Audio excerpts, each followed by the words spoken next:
Hi, my name is Tanya and welcome to my small backyard vegetable garden here in central Victoria. I had some seeds arrive today in the mail. Let's open them up and see what I have bought. First is bean strike. I'll be saving these ones for spring. Calendula pink surprise. Broad beans. Calendula pygmy buff. Green cauliflower. Rudbeckia chimchimchini and Rudbeckia Sahara. The two Rudbeckias I'm saving for spring also. All the rest I can sow now. I have loved the calendulas so far and I'm looking forward to having a lot more. If you are interested in checking out any of those seeds I have purchased or this small business, you can pause the video and I'm pretty sure that QR code should work. This is the first time I have purchased from them. It's always great to support a small family business, and I look forward to seeing those seeds germinate.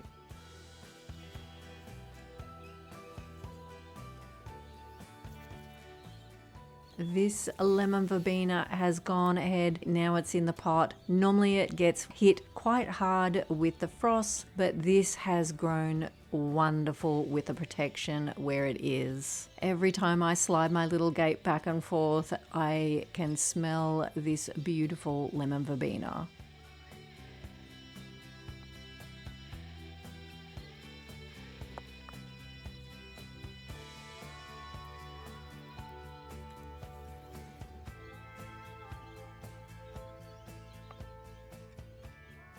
The capsicums are looking safe for the moment as far as I can see. I'm thinking about my repotting. I think I'm going to start with the yellow snack capsicums that are in the garden bed at the moment. They have been hit quite bad with the harlequin bugs. They will be the first ones that I start repotting. Is anybody else having the same problems with the harlequin bugs? There seems to be a lot on those capsicums. I threw together a few things I had lying around and made up this little netted table for all the brassicas. I am running out of space down at the potting bench. I got this little cover that I normally use in the garden bed, and luck would have it, it fits on the table, and I just put over one of my nets. And then I happened upon these purple sprouting broccoli at Bunnings, and they were big, beautiful plants. I had planned to buy some seeds and start sowing. I grabbed these instead, but I had to bring them home and quarantine them. I've found cabbage white eggs on them. But for the moment, because the purple sprouting broccoli is in quarantine, I'm moving all the tomato cuttings up here so that I have a bit more space down on my table. I will be checking these purple sprouting broccolis daily. The leaves, if you rub your hand over them, you can feel the eggs on them. Wipe them off and that is them gone. I did this last autumn and it reduced a lot of the cabbage white. But don't forget to also try and wipe the tiny emerging leaves in the center. They do need to be checked every day. And then I can bring my brassicas up. They are needing more overhead light than what they are getting down on the potting table. By that time, these tomatoes should be going to the school and getting planted into their greenhouse. It is always such a juggle with a small garden and the spaces that you have collecting all these different things. Really, the tomatoes are just an extra thing that I am trying out. So they are not part of the normal growing that would be done. Unless they work out, and then they might be the new normal. I definitely think these tomato cuttings will enjoy being up here in a lot more sun, and it should boost them along a fair bit more than had they sat down on my potting table. With the space I have made now on the potting table, I would like to get my broad beans and some more calendula sown, and I have another lot of seeds that are on their way, including lots of packets of peas and sweet peas. My plan is to get a lot of things sown while I slowly empty out my garden beds.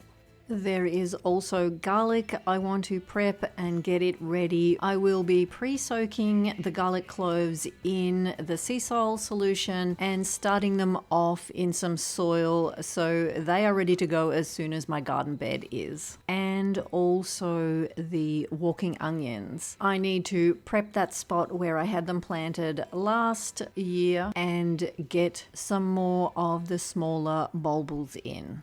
I really need to make a to-do list. There is a fair few things that I need to get done. I'd also like to start sowing the leafy greens that I can move into the garden now the weather is cooling down.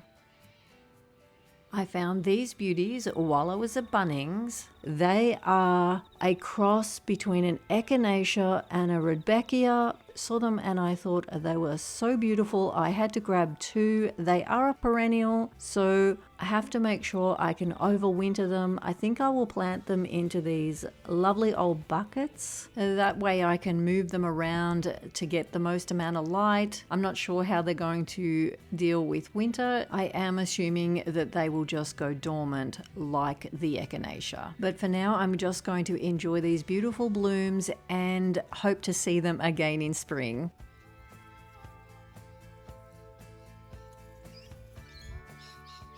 This garlic sprouting in the perennial bed is a good indicator that my garlic should be moving along and getting ready to go in. Along with getting the walking onions planted back into this perennial bed, I want to do a whole heap more work here. I need to get a couple more rhubarb planted out and maybe this one dug up or reduced in size. I missed a couple of the walking onions here, but once I get this all top dressed, some more will be joining them. This is the garlic. I just bought 2 packets just from Bunnings called the New Zealand Red. This will be the first thing I tackle, breaking up all these cloves and pre-soaking them in the sea salt solution for up to 24 hours.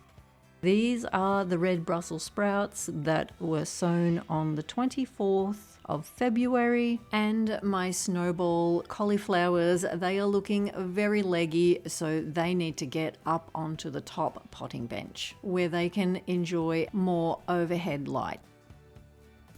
These are the walking onions that came out of the pots. These grew on from tiny bulbils, so they haven't done too bad, but these were the ones that were in the perennial garden bed, and they have grown significantly compared to the ones that stayed in the pots. So I'm looking forward to getting a lot of these smaller ones planted back into the perennial bed.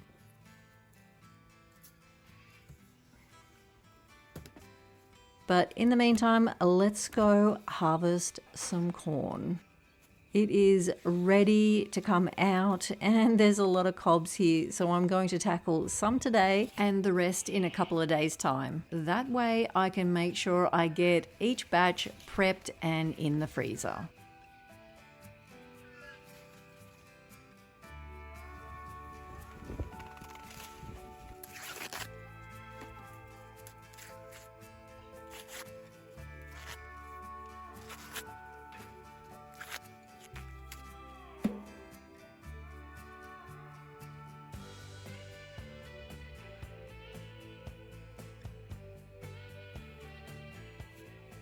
Getting all this corn picked means I can then cut out the stalks, remove all these beans because they are at the end of production, and I may just cut my losses, remove all the zucchini and the squash, and start with a pretty fresh bed and get that top dressed ready for autumn crops. I will still have the pumpkin, trombocino, and the loofah growing along the arch, But with the corn stalks removed, they will get a lot more light now that the days are getting shorter.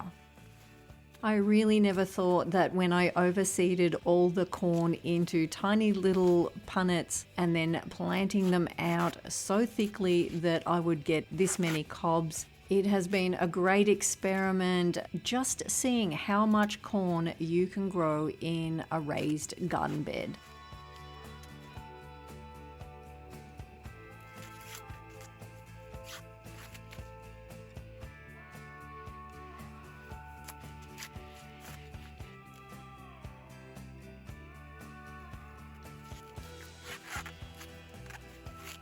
Some haven't matured fully. I think that was caused by our heat waves, but they taste delicious and that is the main thing. This is my first squash and it is absolutely gorgeous. I love the shape of these. There was one there that didn't fertilize, so it has fallen off. I'm so glad that I've been able to pick at least one. That way I can decide whether I want to grow this variety again next summer. I have a cucumber here.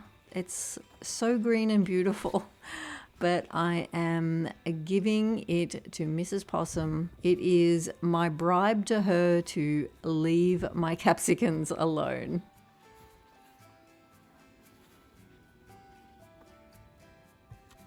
The last of the sunflowers.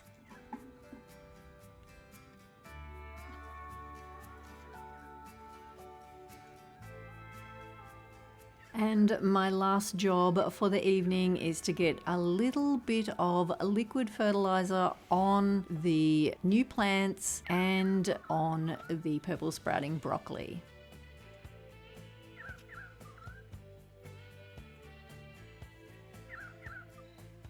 So nice to have a bit of light up here again.